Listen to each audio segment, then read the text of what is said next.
본문 1절 시작 부분을 보시면 그러므로 형제들아 이렇게 시작합니다. 아시는 바와 같이 그러므로라고 하는 표현은 앞부분과 깊은 연관이 있습니다. 예를 들어서 너 힘들 때 그분이 도와주셨잖아. 그러므로 그분의 은혜를 잊지 않고 평생 감사하며 살아. 이렇게 말할 때 그러므로죠. 앞부분에 뭔가가 있죠. 그럼 여기서 말하는 그러므로라고 하는 표현은 앞부분에 뭐가 있는데 그러므로라고 하는 표현을 쓸까요? 앞부분에 있는 내용을 성경을 통해서 확인하자면 시간이 너무 많이 지나갈 수 있기 때문에 그냥 제가 설명하면 이렇습니다. 앞부분에 있는 그러므로라고 하는 내용은 이렇습니다. 로마서는 처음부터 하나님의 선택이 바뀌었음을 말해주고 있습니다. 무슨 말인가 하면 구약의 시대에는 특정한 민족인 유대인들을 선택해서 하나님의 사랑을 주고 그들만을 구원해 주셨습니다. 그런데 예수님이 오심으로 그 선택의 기준이 바뀌어버린 겁니다. 그래서 제한적으로 유대인만 선택했던 그 선택에서 보편적으로 우리 모두를 선택하시고 우리 모두에게 사랑을 주시고 우리 모두를 구원해 주셨다는 겁니다. 구약시대에는 율법에 의한 구원만을 말했습니다. 이렇게 되니까 율법이 있어야만 하는데 이 율법은 제한적 선택 대상이었던 유대인들에게만 주어졌기에 그들이 구원되는 것은 당연한 것이지만 반면에 율법이 없었던 남은 이방인들에게는 구원의 은혜가 있지 않았습니다. 하지만 신약시대, 즉 예수님이 오시면서부터는 율법을 폐하시고 예수님을 믿기만 하면 모두 구원이 되는 구원의 방법이 바뀌었다는 겁니다. 이제는 유대인이든 헬라인이든 선택을 받았었던 민족이든 선택받지 못했던 이방인이든 모두가 다 예수를 믿기만 하면 구원받는 시대가 된 겁니다. 이 편지를 받는 로마에서 신앙생활하던 그리스도인들은 이런 은혜를 입은 사람들입니다. 바뀐 구원의 방법, 바뀐 선택에 의해서 하나님을 믿는 존재, 예수 그리스도의 은혜를 받은 존재, 그렇게 천국 가는 백성이 되는 존재로 바뀌었다는 겁니다. 그 로마의 교회에는 유대인들도 있었지만 이방인들도 있었고 특히 헬라인들이 참 많았습니다. 복음에는 차별이 없었기에 누구나 다 예수를 구주로 고백하기만 하면 하나님의 자녀, 구원의 백성이 되었기에 그들은 구약시대와는 다르게 모든 예수 그리스도를 구주로 고백하는 사람들이 다 모여 있었죠. 이런 은혜는 어떻게 얻는가? 이런 구원의 은혜, 이런 놀라운 선택의 은혜는 어떻게 받는가? 노력해서 얻을 수 있는 것은 절대로 아닙니다. 아무리 노력을 해도 하나님의 자녀가 되는 것은 불가능하죠. 대단한 능력을 가져야만 되는가? 그것도 아닙니다. 하나님은 능력으로 자녀가 되게 하고 구원하고 그렇게 하지 않으십니다. 하나님의 기준은 딱 하나, 그저 예수 그리스도만 믿기만 하면 되는 그것이었습니다. 노력과 아무런 상관이 없는 믿음으로 되는 것, 그것이 하나님의 기준이요, 하나님의 사랑이요, 일방적인 하나님의 은혜인 겁니다. 그래서 구원받은 것은 하나님의 은혜지 인간의 노력, 그런 것이 절대로 아니라는 겁니다. 이방인들이 뭘 해서 구원받은 것이 아니라 하나님의 은혜로 구원받은 거죠. 사실 우리 모두는 당시에 예수님 오시기 전까지 우리 모든 사람들은 연약했습니다. 연약할 때 예수님이 오셔서 십자가를 지셨습니다. 그때까지 우리 인간은 하나님 앞에 죄인이었습니다. 죄인이었을 때 예수님이 오셔서 구원의 은혜를 주셨습니다. 하나님과 원수 되었을 때 예수께서 오셔서 십자가를 지심으로 그 원수의 관계를 자녀의 관계로 바꿔 주셨습니다. 우리가 하나님의 자녀가 된 것은 그야말로 그냥 된 겁니다. 하나님의 은혜로 그냥 된 거죠. 우리가 이 땅을 살아가면서 가장 많이 경험하는 것은 능력이 있어야 된다는 것을 경험하죠. 능력이 있어야 이 땅을 잘 살아간다. 뭔가를 얻는다. 이게 우리의 경험이죠. 이 땅 살아가는 경험이죠. 연줄이 있어야만 조금 더 좋은 길로 간다. 우리가 이 경험으로 알고 있죠. 배경이 좋아야 한다는 거, 우리는 이 땅을 살면서 경험적으로 알고 있습니다. 그런데 하나님 앞에서는 이런 것들이 하나도 의미가 없습니다. 하나님은 우리를 구원할 때 경험, 능력으로 구원하시는 게 아니고요. 연줄로 구원하시는 게 아니고요. 배경이 좋기 때문에 구원하시는 게 아니고요. 그저 그냥 너는 내 자녀다라고 하시는 것, 그거 하나로 구원하시는 겁니다. 그러니까 우리가 구원받는 거는 하나부터 열까지 하나님의 은혜로 되는 것이고, 하나님의 자녀가 되는 것도 하나님의 은혜요, 모든 것은 다 하나님의 은혜로 된다는 겁니다. 여기까지 이 편지를 받는 로마의 성도들, 시간이 흘러서 지금 우리가 설교를 듣는 우리 모두가 다 어떤 능력이나 노력이나 이런 걸로 구원받지 않고 하나님의 은혜로 구원받는다는 거, 여기까지 그러므로 얻게 되는 것인가? 나의 노력으로 하나님의 자녀가 되는 것이 아닌 걸 알면 그러므로 어떻게 될까?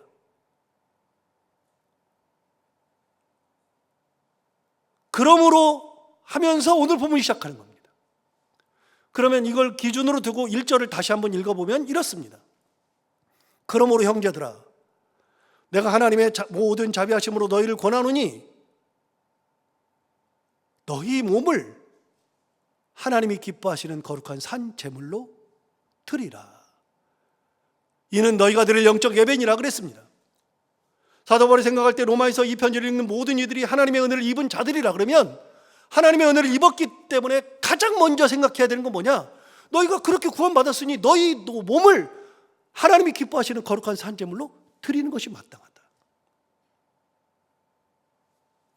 그렇게 사도 바울이 생각이 된 겁니다. 많은 권면의 말을 할 수 있지만 첫 번째 가장 중요한 것은 바로 너희 몸을 하나님이 기뻐하시는 거룩한 산 제물로 드리라는 거죠. 요즘은 문자가 있으니까 소통이 아주 잘 되는 시대에 살고 있습니다. 껐다가면 그냥 문자로 확 해버리고요. 요즘 카카오톡까지 있으니까 막 이렇게 여러 사람 불러가지고 같이 소통도 하고 그러죠. 너무 쉽고 너무 빠르게 소통이 되는 시대입니다. 심지어는 외국에 있는 제 아이랑도 문자로 소통합니다. 그냥 바로 되죠. 제가 유학 갔을 때는요, 그때는 스마트폰이 없었습니다. 지금으로부터 25년 전인데요, 스마트폰이 없던 시대니까 그때는 전화로 한번 하려고 그러면 국제전화비가 너무 많이 나와가지고 어떻게 할 수가 없어요. 지금은 카카오 보이스톡으로 그냥 외국에서도 그냥 바로 전화하면은 공짜로 그냥 전화를 하니까, 옛날에는 그게 없었습니다. 문자는 더더욱이나 없었습니다. 그래서 국제전화비를 아끼려고 무슨 카드 같은 걸 하나 샀어요.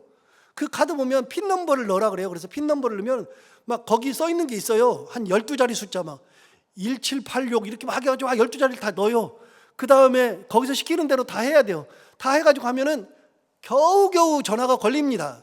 그러면 그 전화 이 질이 아주 안 좋아요. 그래도 그게 싸니까 그렇게 하던 시대에 살았었습니다. 요즘은 너무나도 소통이 잘 되죠. 그렇게 소통이 잘 되다 보니까 이제는 편지를 쓰는 시대가 아닙니다. 이제는 그냥 문자로 바로바로 해버리죠. 좋든 싫든 그것이 우리에게 편리함도 주고 빠름도 주지만, 한편으로는 그것이 우리를 헤어나올 수 없는 그런 어려움 속으로 끌고 들어가기도 합니다. 어쨌든 그런 시대에 살고 있지만 옛날에는 그러지 않았습니다. 그 전에는 바로 전화가 주된 창구였죠. 전화 이전에로 올라가 보면 전보라는 것이 있었습니다. 전보는 한 글자당 돈을 내야 되니까 최대한 짧게 써야 되잖아요. 그래서 그냥 아주 필요한 말만 딱 합니다. 부친 위독. 뭐 하라고요? 알아서 하라고요. 내려오든지 알고 있으라고요. 부친이도 그거 하나만 딱 쓰면 됩니다. 그래서 좀 더 넣으면 급거 요망, 빨리 내려오라 그 말이죠. 이런 식으로 문자를 아주 짧게 해서 보내던 때가 있었습니다. 그러나 대부분은 다 편지를 썼었죠. 편지를 쓰는데 여러분, 편지를 쓸 때 제가 항상 말씀드리지만 가장 중요한 것은 뭐냐면요, 가장 처음 문장이 중요한 거라고요. 그래서 저도 군에 있을 때 저희 엄마한테도 편지를 써보고 그랬는데 그때 쓸 때마다 항상 먼저 나오는 게 뭐냐면 사랑하는 엄마예요. 제 마음이 엄마를 사랑하니까 사랑하는 엄마, 또 하나 보고 싶은 엄마. 그게 자기의 마음입니다. 여러분, 첫 문장을 어떻게 시작하느냐가 진짜로 중요하다고 항상 말씀드리잖아요. 그래서 성경을 볼 때 첫 문장을 유의해서 보는 것이 진짜로 중요합니다. 시편 150편이 있는데 150편 중에, 모든 시편 중에 첫 문장 1절이 뭐냐를 유의 깊게 봐야 됩니다. 가장 중요하죠. 오늘 본문이 그렇습니다. 여러분, 오늘 본문에 그러므로 형제들합니다. 그러므로 형제들아 그러면서 사도 바울이 권면하는 내용이 나옵니다. 첫 번째 문장이 무엇이냐가 가장 중요하죠. 여기서 잠깐, 로마서는요 전통적으로 둘로 나뉜다고 되어 있습니다. 로마서는 둘로 딱 나뉘는데요, 11장까지 그리고 나머지 16장까지. 그래서 11장까지는 교리입니다. 아까 제가 말씀드렸던 우리의 구원이 어떤 것이냐, 하나님이 우리를 구원하실 때 기준이 바뀌었다, 율법을 버리셨다, 은혜로 된다, 십자가로 된다, 예수를 믿기만 하면 된다, 너희들은 어떤 존재냐, 그걸 믿음으로써 하나님의 자녀가 되고 구원의 백성이 되었다. 이 교리를 11장까지 쭉 다 설명했습니다. 그리고 12장부터는 그러므로라고 하는 것으로 확 바뀌어요. 너희가 그렇게 되었으니 그러므로 이렇게 살아라 그러면서 16장까지 우리가 어떻게 살아야 되는지 실천적 부분을 이야기해 줍니다. 그 그러므로라고 하는 것의 처음 시작이 뭐냐? 1절이잖아요. 그런데 1절에 아까 뭐라 그랬냐면 너희 몸을 하나님이 기뻐하시는 거룩한 산제물로 드리라 그랬습니다.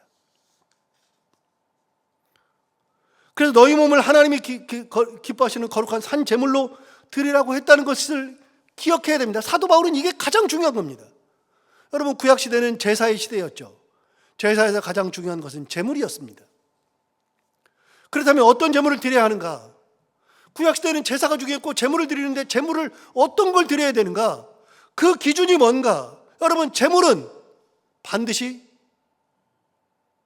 하나님께서 정하시는 것이 제물입니다. 기준입니다. 이건 좀 이따 띄워줘야 돼. 너무 빨리 띄웠어, 이 부분을. 하나님께서 만드신 것이 기준입니다. 제물을 드리는데 내 마음대로 막 드리는 게 아니라 하나님이 바치라고 하는 것을 바치는 거죠. 그렇게 하나님께서 정하신 제물은 두 가지로 나뉩니다. 동물이냐, 곡물이냐. 그래서 제사는 5가지의 제사가 있는데 그 중에 5가지 중에 소제라고 하는 것만 곡물로 드립니다. 그거는 나중에 이제 말씀을 드릴 기회가 있으면 소제에 대해서 설명하기로 하고요. 기본적으로 제사는 다 동물로 드립니다. 그런데 동물이라 그래서 다 아무거나 드리면 되느냐? 아니요. 하나님께서 정하신 동물은 4개가 있습니다. 4개의 동물만 드립니다. 소, 양, 염소 이렇게 드립니다. 그런데 소나 양과 염소도 드릴 만한 경제적인 능력이 안 되면 드릴 수 있는 것은 하나 더 있습니다. 비둘기를 드립니다. 그래서 소, 양, 염소, 비둘기 외에 다른 걸 드리면 안 되죠. 여러분, 예를 들어서 닭을 드릴 수 있느냐? 닭은 못 드려요. 닭은 하나님께서 정한 제물이 아니거든요. 닭 드리면 그걸 왜 가져와? 내가 가져오지 말라 그랬잖아. 이렇게 되는 거예요. 그걸 드려놓고 욕먹는 거예요, 닭은. 야, 이 닭은 진짜 좋네. 이 닭은, 야, 이거 하나님께 드려도 좋겠네. 안 돼요. 하나님께서 그 닭을 드리라고 한 적이 없어요. 어떤 동물도 안 돼요. 기준은 하나님이에요. 제물의 기준은 하나님이에요. 그런데 그 4가지 제물도 기준이 또 있습니다. 어떤 거냐, 어떤 소냐, 어떤 양이냐, 어떤 염소냐, 어떤 비둘기냐. 그 기준은 맞출 수 있는 딱 한 가지 기준이 있는데 그게 뭐냐? 흠없는 거. 흠이 있으면 안 됩니다. 내가 드리려고 그랬는데 드리려고 이 소를 끌고 나오는 순간에 갑자기 꼬꾸러져가지고 다리가 다쳤어요. 들이면 안 돼요. 굉장히 흠이 없고 좋아가지고서 끌고 나오는데 벽에 끄셨어요. 그래가지고서 여기 찰과상이 났어요. 안 돼요. 하나님께 드리는 것은 흠 없는 것만 드려야만 했었습니다. 그게 하나님의 기준이죠. 하나님은 그 기준으로 제물을 받았습니다. 여러분, 제물은 내가 원하는 것을 드리는 게 아니라 하나님께서 원하시는 것을 드려야 하는 겁니다. 하나님의 기준에 맞아야 됩니다. 그렇게 구약시대에는 동물 중에서 4개의 동물만 드릴 수 있었는데 사람은 하나님이 받으신 적이 없습니다. 사람은 한 번도 받은 적이 없습니다. 그러나 단 한 번의 예외, 사람이 제물이 된 적이 있죠. 바로 예수 그리스도입니다. 예수님이 많은 동물들을 대신해서 사람 자체가 예수님이 제물이 된 적이 있었습니다. 제물을 드릴 때 목을 쳐서 피를 받아서 그 피를 가지고 제단에다가 뿌리면서 죄사함을 받았습니다. 똑같이 예수님도 십자가에 달려서 피를 흘림으로 우리의 죄를 다 사해 주셨습니다. 그래서 예수님이 흘리는 피를 뭐라 그러느냐? 보배로운 피, 그래서 보혈이라고 이야기합니다. 내 주의 보혈은 귀하고 귀하다. 여기서 말하는 보혈은 보배로운 피, 예수님의 피. 동물들로 인해서 흘리던 모든 피를 예수님이 대신 흘려서 십자가에서 흘려서 본인 자신이 제물이 되어서 하나님 앞에 드린 것이 된 거죠.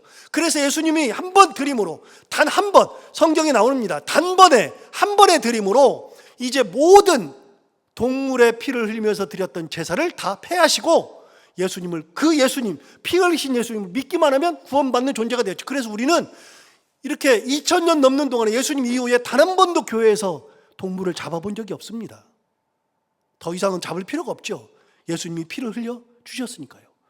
그래서 예수님을 보고 뭐라 그랬느냐? 세례 요한이 말했습니다. 보라, 세상 죄를 지고 가는 하나님의 어린 양이로다 그랬습니다. 세상 죄를 지고 가는 하나님의 어린 양, 예수 그리스도가 되신 거죠. 그래서 인류 역사상 단 한 번 사람이 제물이 되었는데 그 사람이 제물이 된 것은 바로 예수 그리스도입니다.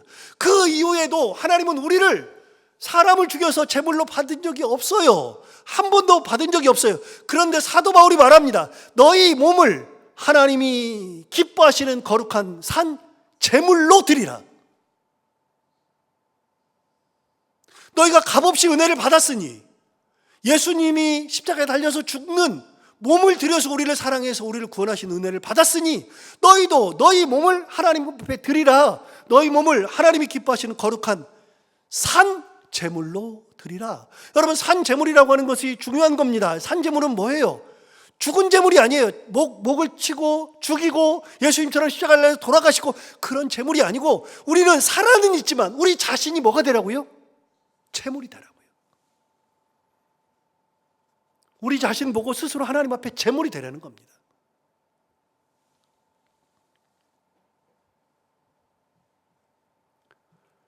죽는 것은 예수 그리스도 한 분으로 족합니다. 우리가 하나님 앞에서 죽을 필요가 없습니다. 죽지 않습니다. 죽을 필요가 없죠. 하나님이 원하시는 기준이 아니니까요. 우리가 죽어가지고서 하나님 앞에 제물이 되는 것은 하나님의 기준이 아니에요. 하나님은 그걸 원하신 적이 없어요. 그런데 내가 하나님 앞에 내가 죽어서 제물이 돼야지, 그거는 하나님의 뜻이 아니니까 혼나는 거예요. 그건 하나님이 받지 않으시는 거예요. 그러나 사도 바울이 말합니다. 산 제물이 되어야 한다. 산 제물로 드리라. 우리는 하나님 앞에 산 제물로 나아가야 됩니다. 그게 뭐냐? 하나님이 기뻐하시는 거예요. 하나님 기뻐하시는 거예요. 이것이 우리가 드리는 영적 예배, 영적 예배라고 이야기하고 있습니다. 그런데 이거는 하나님께서 산제물로 드리라고 한 적이 없어요. 여러분, 이 12장 이 내용부터는요, 사도 바울이 우리에게 권하는 거예요. 사도 바울이 권하는 거예요.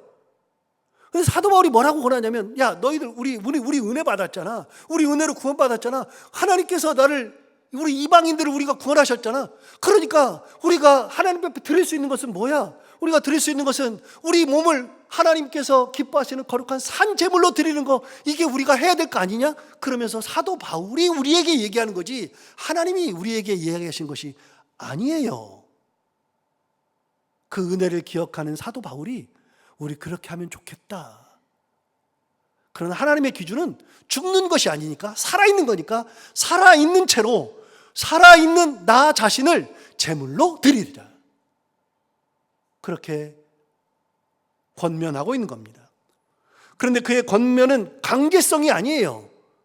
여러분 보세요. 1절을 다시 볼까요? 아까 띄웠던 거 보면 이렇게 말합니다. 아니, 아까 띄웠던 거, 이 다음. 그러므로 형제들아, 내가 하나님의 모든 자비하심으로 너희를 권한다, 권면한다 그랬습니다. 반드시 강제하고 꼭 해야 되고 그런 게 아니에요. 여러분, 우리가 우리 자신을 하나님이 기뻐하시는 거룩한 산 제물로 드리고, 이게 영적 예배라 그러니까 그렇게 우리 몸을 하나님 앞에 드리는 산 제물로 드리는 거, 이거는 강제성을 띈 게 아니에요. 사도 바울이 강제로 얘기한 게 아니에요. 권면하는 건데 뭘로 권면하느냐? 하나님의 모든 자비하심으로. 하나님의 자비하심이 너무나도 크니까. 왜요? 우리를 그렇게 구원하셨잖아요. 우리를 그렇게 사랑하셨잖아요. 그 사랑을 받았으니까요. 내가 그 하나님의 사랑을 생각해 보면 너무나도 커가지고 감당이 안 될 정도의 사랑. 나 같은 사람을 구원하시고 우리 이방인을 구원하시는 그 하나님의 사랑을 생각해 보니까 감당이 안 될 만큼 큰 자비하심이에요. 그러니까 그 자비하심 생각하면 그 자비하심으로 너희를 권한다, 그렇게 이야기합니다. 찬송가 304장에 의하면 우리 잘 아는 찬양인데요, 그 크신 하나님의 사랑 말로다 형용 못한다. 저 높고 높은 별을 넘어 이 낮고 낮은 땅 위에 라고 되어 있습니다. 여러분, 이 찬양 가사를 너무나도 잘 만들었는데요, 여러분, 하나님의 사랑, 그 크신 하나님의 사랑을 어떻게 말로 형용을 합니까? 이해가 됩니까? 말로는 될지 몰라도 그 다음에는 안 돼요. 여러분, 어떻게 자식을 죽입니까? 그런데 그 자식을 죽이는 일을 하나님이 하셨어요. 그러니까 너무나도 큰 거니까 그걸 말로 표현할 수 없어요. 그래서 하나님의 자비하심은요, 이 형언할 수 없는 자비하심. 하나님의 사랑은 말로 표현할 수 없는 사랑, 너무나도 큰 사랑, 그런 사랑이에요. 그래서 사도 바울이 얘기해요. 하나님의 모든 자비하심으로 너희를 권한한다. 그 말 속에는 하나님의 자비하심을 생각해 보면 너무나도 커서 내가 감당을 못하는데 이런 자비하심으로 우리를 권면하니까 사도 바울이 말하는 것처럼 우리 몸을 하나님이 기뻐하시는 거룩한 산 제물로 드리자, 나를 드리자. 이것이 우리가 드릴 영적 예배라고 사도 바울은 이야기합니다. 이게 교리 부분을 지나서 실천 부분에 와서 12장 첫 번째 사도 바울이 우리에게 하고 싶은 얘기가 뭐냐? 우리 그거 기억하자. 하나님의 사랑 기억하자. 자비하심이 너무나도 크니까 그거 기억하자. 그래서 예수님이 몸을 들여서 우리를 사랑하셨고 몸으로 우리를 구원하셨으므로 우리도 몸을 드리면 좋은데 하나님이 우리를 몸을 받는 것은 아니니까 우리의 몸을 거룩한 산 제물로 하나님 앞에 드리자. 이게 사도 바울의 첫 번째 이야기입니다. 여러분, 자발적으로 드리는 겁니다. 자발성은 제가 몇 번 말씀드린 적이 있어요. 삭개오에게서 자발성을 배울 수 있어요. 삭개오, 예수님이 야, 너 사랑했으니까, 내가 네 이름 불렀으니까, 너희 집에 왔으니까, 야, 사람들이 너 인간 취급도 안 하지, 사람들이 너 아는 척도 안 하지, 사람들이 너를 가까이 하지 않지, 너 돈은 많은데 너는 정말로 외톨이지, 너 너무나 외롭지, 너무 힘들지. 그러니까 내가 네 이름 불렀으니까 너무 좋잖아. 내가 네 집에 들어와서 밥 먹으니까, 사람들은 오지도 않는데 내가 밥 먹으니까 얼마나 좋아. 너무 감사하지. 그러니까 네 재산 절반 뚝 떼어가지고 가난한 사람한테 줘. 그런 적이 없다니까요. 그냥 예수님은 이름 불러주시고 밥 먹어준 거예요. 그런데 그 은혜가 너무 큰 사람은요, 그 은혜를 받는 순간에 감당이 안 돼요. 내 이름을 불러준 것만 해도 감사하고 내 집에 들어온 게 감사한 거예요. 여러분, 내 집에 들어오면 내가 당장에 음식도 준비해야 되고 내 돈도 들어야 돼요. 그러니까 내가 손해예요. 물리적으로 보면 손해인데요. 그런데 주님이 내 집에 들어오는 것 자체가 너무나도 감사해요. 이 사랑이 너무나도 커요. 그 사랑을 받은 사람은요, 야, 너 그거 해가 아니라 주님, 내가 내 자산의 절반을 뚝 띄어서 가난한 사람에게 주겠나이다 되는 거예요. 이게 그 사랑을 받은 사람만 할 수 있는 거예요.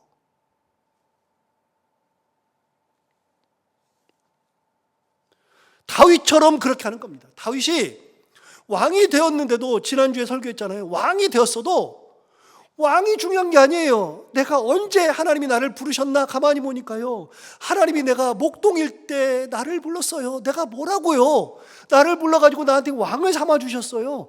내가 목동일 때 그렇게 삼아주시고, 내가 도망 다닐 때 나를 끝까지 보호하시고, 나를 왕으로 지금까지 세우시고, 왕으로서 존경도 받게 하시고, 내가 정말로 이스라엘 땅에서 최고의 존재가 되었는데, 그거를 내가 최고의 존재가 되었다, 내가 된 거에다가 초점을 맞추는 게 아니라 하나님이 나를 여기서부터 이끌어서 여기까지 오게 하셨다, 그걸 잊어버린 적이 없기 때문에 다윗이 위대한 사람인 거라. 그 자비하심, 사랑하심을 경험한 사람들은 하나님 앞에 드리는 거예요. 뭘로 드려요? 거룩한 산 제물로 드리는 거예요. 강요성이 아니고요, 자발적으로 드리는 거예요. 감사해서, 은혜로 드리는 거죠. 그렇다면 우리가 드려야 되는 영적 예배가 뭐냐? 영적 예배라 그랬는데 그 영적 예배가 뭐냐? 2절에서 상세히 설명해 줍니다. 2절에 이렇게 말합니다. 2절을 보시면, 너희는 첫 번째, 영적 예배의 첫 번째, 이 세대를 본받지 말고, 두 번째, 오직 마음을 새롭게 함으로 변화를 받아, 두 번째, 하나님의 선하시고 기뻐하시고 온전하신 뜻이 무엇인지 분별하도록 하라.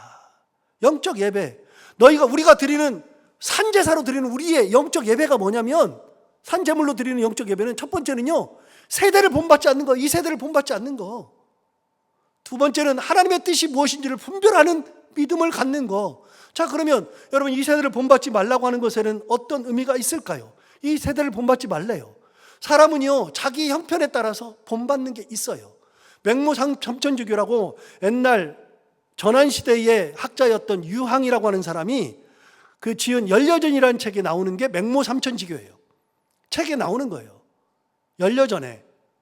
그런데 그 맹모삼천지교는 우리가 잘 알다시피 맹모, 즉 맹자의 어머니가 삼천, 3번을 이사했다, 그러면서 가르쳤다. 천이라고 하는 것은 이사한다는 거잖아요. 그래서 도시를 도읍으로 옮길 때, 성으로 옮길 때 천도라 그러잖아요. 천도. 그 천이라는 것은 이사한다는 뜻이에요. 도시를 옮긴다, 이사한다. 그래서 맹모 삼천지교는 맹모가 3번을 이사해서 아이를 가르쳤다, 그런 얘기잖아요. 여러분, 그 3번을 이사한 이유가 우리는 잘 알고 있죠. 첫 번째는 태어난 곳이 어디냐면 무덤 옆에서 태어났어요. 묘지 옆에서 장의사를 보고서 배우기 시작합니다. 장의사가 매일 만나가지고 장의사가 관 만들고, 장의사가 그 관을 가지고 나가면서 막 노래하고 뭐 건 씌우고 뭐 이런 걸 보더니, 아이가 어렸을 때부터 맨날 만드는 것이, 나무떼기로 만드는 것이 관 만들고, 자기 머리에다 이상한 쓰고 노래하는 것도 맨날 그런 거니까, 여기 있다가는 이 아이가 그렇게 되겠다. 요즘에 직업관하고는 틀려요. 달라요. 그러니까 요즘의 걸로 혹시 이런 것에 관련이 있는데 상처받으면 안 돼요. 옛날 기준으로 얘기하는 거니까요.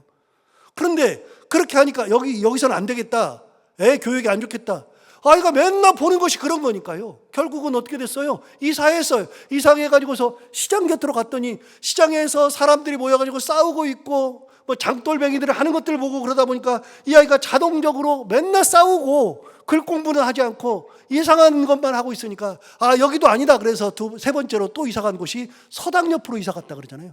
만나는 사람들이 다 서당 훈장 선생님이요, 거기서 공부하는 학생들이요, 글 읽는 소리요. 그러다 보니까 이 아이가 자연스럽게 글을 읽더라, 글 공부에 매진하더라.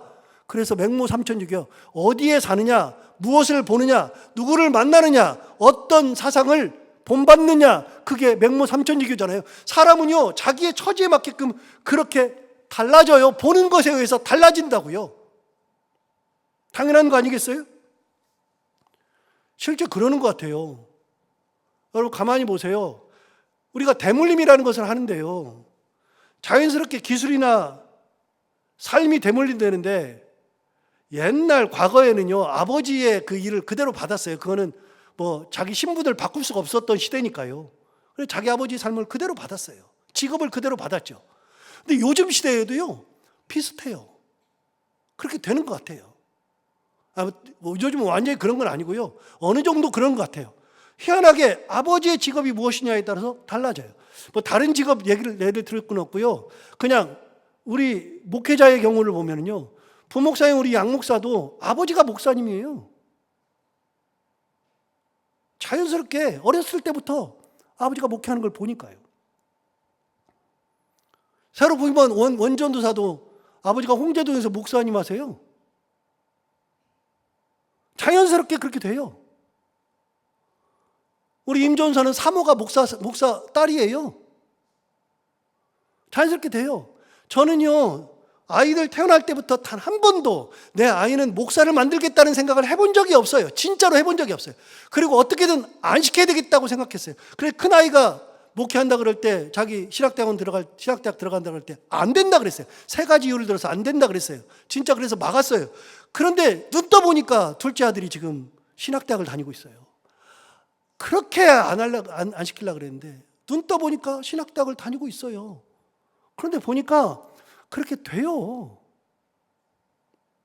보는 게 그런 건데요. 배우는 게 그런 건데요.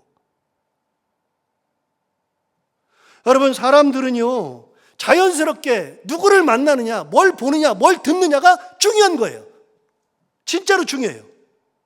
그래서 우리 신앙은요, 여기 우리 같이 계시는 우리 신앙인들은요, 최소한 한 주에 한 번씩 교회에 나와서 말씀을 들으니까 자연스럽게 신앙의 길을 가는 거예요. 듣는 대로 가는 거예요.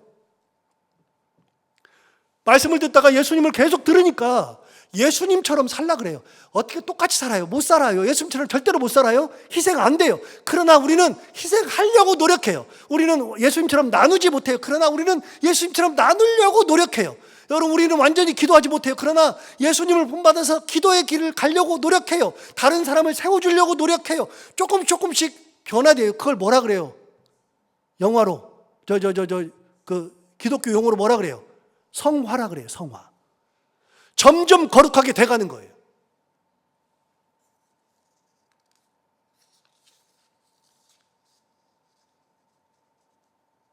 이 편지를 받던 당대의 세대는 어떤 세대냐? 여러분, 로마에 있을 때의 로마에서 신앙생활하던 사람들은 보는 게 뭐예요? 이 세대가 뭐예요? 보는 게 정해져 있어요. 진짜 많은데요, 그걸 2가지로 그냥 딱 제가 알고 있는 상식으로 2가지로만 정리를 하면, 하나는요 도덕적 타락이에요. 도덕적으로 다 무너졌다고요. 맨날 보는 게 그런 거예요. 그러니까 사람을 때려도 아무런 문제가 안 돼. 그러니까 때리는 게 죄의식이라는 건 하나도 없어. 그러니까 이대로 살아요. 그냥 사람을 뭐 어떻게 해도 도둑질을 해도 그냥 괜찮아요. 저는 놀라는 게요, 가장 놀라는 게 뭐냐면요, 필리핀 같은 데를 가잖아요. 그러면은요 도둑질을 예사로 해요. 예사로. 그럼 우리는 도둑질하면 나쁘잖아요. 이미 안 된다고 생각하잖아요. 그런데 거기서 살던 사람들은 도둑질 아무것도 아니에요. 양심의 가책을 안 느껴요. 필리핀만 그러는 게 아니라요, 이런 다른 나라를 가면 그 기준에 의해서 그 시대를 보면 거기에서 하는 것들이 하나도 양심의 가책도 없고 괴로움도 없어요. 로마 시대는요 도덕이 다 무너졌다고요. 그러니까 아무나 붙잡고 뭘 해도, 도둑질을 해도, 이상한 걸 해도 양심의 가책도 없어요. 그런데 성경에는요 하나님은 그렇게 하지 말라 그러거든요. 그런데 이 땅을 살다 보니까 그렇게 살아요. 도덕적 가치관이 무너졌는데 그렇게 살아요. 우리도 그런 게 있어요. 우리도 어떤 식으로 사냐면요, 우리도 황금만능주의가 있어요. 우리도 나도 모르게. 그리고 우리도 서열이라는 게 있어요. 나도 모르게 서열이 있어요. 예수 믿는 사람들에게 서열이 어디 있어요? 질서가 있을 뿐이지. 몇 번 말씀드리지만 예수 믿는 사람은 질서예요. 그래서 가장 놀라는 것 중에 하나가 뭐냐면, 저한테 우리 조그만 아이들이 저를 보고서 하면은 엄마가 물어봐요. 누구야? 저도 물어보대요. 누구야? 물어보면 내가 누구야? 그러면 목사님 그러면 좋은데, 엄마가 애가 못 알아들으면 엄마가 꼭 얘기해요. 우리 교회에서 가장 높으신 분. 제가 기겁을 한다니까요. 제가 왜 높아요? 높은 게 아니라, 기독교는요 높고 낮은 서열이 있는 게 아니라 뭐가 있어요? 질서가 있는 거예요. 목사로서의 질서가 있는 거예요. 직분자로서의 질서가 있는 거지. 목사는 오히려 섬기는 존재여야 되는 거예요. 예수님이 그랬잖아요. 먼저 섬기고 먼저 낮아지고, 이게 당연한 거예요. 여러분, 우리 신앙생활하는 데서는요, 그게 기준이에요. 그런데 이 땅 살다 보니까 나도 모르게 서열이 있어요. 황금 만능주의가 있어요.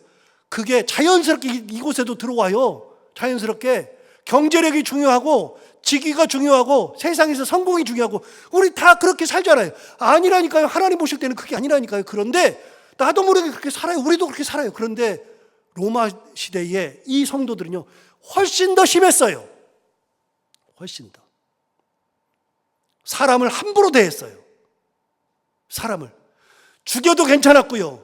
때려도 괜찮았고요. 뭘 어떻게 해도 괜찮았어요. 그런데요, 하나님은 그렇게 하면 안 된대요. 그러니까 사도 바울이 얘기하는 거예요. 이 세대가 하는 것을 따라가지 말고 절대로 본받지 말아라. 보는 대로 하지 말아라. 어떻게 해요? 뭘 본받아야 돼요?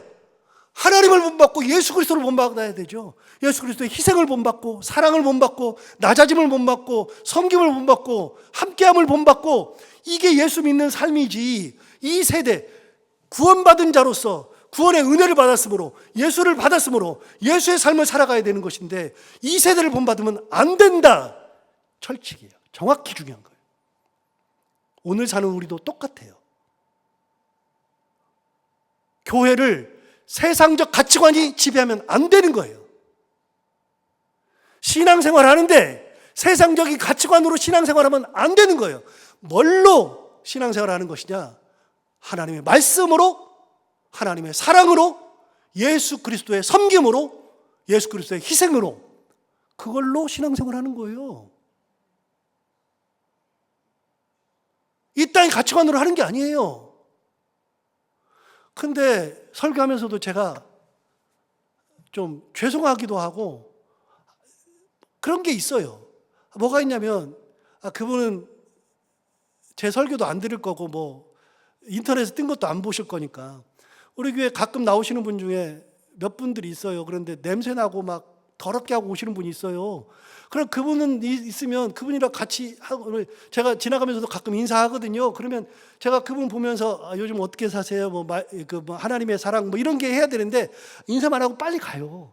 저도 냄새나니까 싫더라고요. 잘 안 돼요. 그게 이 땅 살면서는 근본적으로 안 돼요. 그러니까 제가 좀 설교를 하면서도 죄송해요. 안 된다니까요. 잘 안 돼요. 여러분은 그러면 옆에 가고 싶어요? 냄새 나는데 막 그런데 같이 밥 먹고 싶어요? 저도 안 하고 싶다니까요. 아무리 해도 안 돼요. 그럼에도 불구하고 이 땅에 사는 것으로, 이 땅의 기준으로 사람을 대하고 이 땅의 기준으로 살아가는 것이 아니라, 예수 믿는 사람들은 예수의 기준으로 사는 거예요. 이 세대를 본받으면 안 돼요. 이 세대의 기준이 우리의 기준이 되면 안 돼요. 사람을 차별할 수 없느니라 성경 나오잖아요. 사람을 차별하면 안 돼요. 사람을 함부로 대할 수 없어요. 하나님의 말씀이 기준이죠. 중요한 거예요. 그래서 두 번째 얘기가 나오는 겁니다. 아까 말씀 보면 2절 말씀에 두 번째, 하나님이 선하시고 기뻐하시고 온전하신 뜻이 무엇인지 분별하도록 하라. 이게 영적 예배예요. 하나님의 선하신 뜻이 있잖아요. 기뻐하시는 뜻이 있잖아요. 온전하시는 뜻이 있잖아요. 하나님의 뜻이 있잖아요. 그 하나님의 뜻이 무엇인지를 분별할 수 있는 믿음. 그래서 하나님의 뜻대로 살아가는 거, 이게 그러므로의 삶이에요. 그러므로의 삶. 은혜 받은 자의 삶. 은혜 받으면 우리의 몸을 하나님이 기뻐하시는 산 제물 드리고, 이게 영적 예배인데, 그렇게 산 제물로 드리는 삶이 뭐냐? 세대를 본받는 게 아니라 예수 그리스도를 본받고 말씀대로 살아가고 하나님의 뜻이 무엇인지를 분별해서 하나님의 뜻 가운데 사는 것이, 이게 참된 신앙생활이다. 사도 바울이 이야기하는 거 다시 한번 새겨 들으면서 우리가 하나님 기뻐하시는 우리의 몸을 거룩한 산 제사로 드릴 수 있는 영적 예배를 드리며 살아가는 우리 모두가 다 되기를 바랍니다. 기도하겠습니다. 하나님 아버지, 감사합니다. 오늘도 귀한 말씀 우리를 깨우쳐 주시고 은혜 주셔서 감사합니다. 이 말씀 듣고 다시 한번 생각해 보니 사도 바울이 어떤 마음으로 12장 1절 2절을 썼는지를 다시 한번 깨닫게 됩니다. 전제는 하나님이 우리를 사랑하셨다는 것, 그 크신 자비하심이 너무나도 크다는 거. 그래서 우리가 구원받은 백성이 되었다는 거 생각해 보면 우리가 정말 하나님의 뜻을 분별할 줄 알고 하나님을 사랑하며 예수 그리스도를 본받으며 우리의 몸을 산 제물로 드릴 수 있는 영적 예배를 드리며 사는 것이 얼마나 귀한 것인가 다시 한번 생각하며 그런 삶을 살아갈 수 있는 우리 모두가 다 되게 하여 주옵소서. 예수님 이름으로 기도하옵나이다. 아멘.